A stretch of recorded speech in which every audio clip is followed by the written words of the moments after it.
Before we begin, I would like you to get comfortable, relax, close your eyes, and let all of your worries from the day drift away. Take a deep breath in and let it out slowly. Keep your eyes closed.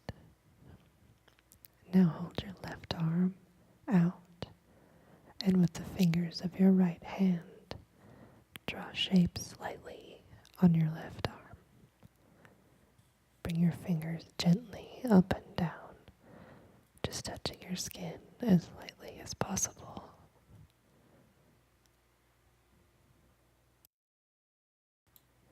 Today's story is called The Mouse, the Bird, and the Sausage by Brothers Grimm. Once upon a time, a mouse, a bird, and a sausage became companions, kept house together, lived well and happily with each other, and wonderfully increased their possessions. The bird's work was to fly every day into the forest and to bring back wood. The mouse had to carry water, light the fire, and lay the table, but the sausage had to cook. He who is too well off is always longing for something new. One day, therefore, the bird met with another bird on the way, to whom it related its excellent circumstances and boasted of them. The other bird, however, called it a poor simpleton for its hard work, but said that the two at home had good times. For when the mouse had made her fire and carried her water, she went into her little room to rest, until they called her to lay the table.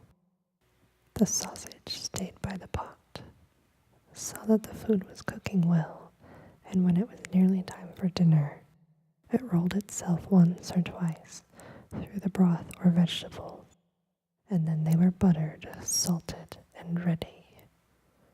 When the bird came home and laid his burden down, they sat down to dinner, and after they had had their meal, they slept their fill until the next morning, and that was a splendid life. Next day the bird, prompted by the other bird, would go no more into the wood, saying that he had been servant long enough, and had been made a fool of by them, and that they must change about for once, and try to arrange it in another way. And though the mouse and the sausage also begged most earnestly, the bird would have his way, and said it must be tried. They drew lots about it, and the lot fell on the sausage, who was to carry the wood, and the mouse became the cook, and the bird was to fetch the water. What happened? The little sausage went out towards the wood. The little bird lighted the fire. The mouse stayed by the pot and waited alone until little sausage came home and brought wood for the next day. But the little sausage stayed so long on the road that they both feared something was amiss, and the bird flew out a little way in the air to meet it. Not far off, however, it met a dog on the road who had fallen on the poor sausage as a lawful booty, and had seized and swallowed it. The bird charged the dog with an act of barefaced robbery, but it was in vain to speak, for the dog said he had found forged letters on the sausage, a capital offense.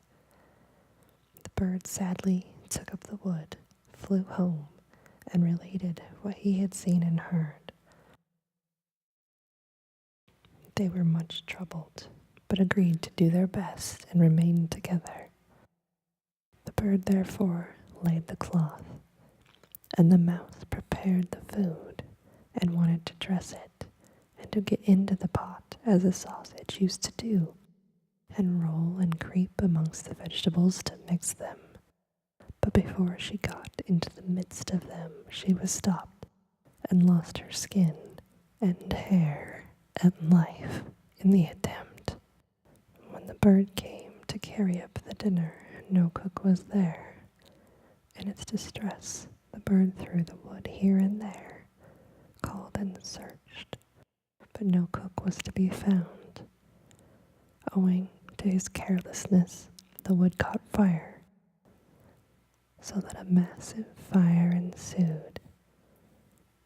The bird hastened to fetch water, and then the bucket dropped from his claws into the well, and he fell down into the well and could not recover himself, but had to drown.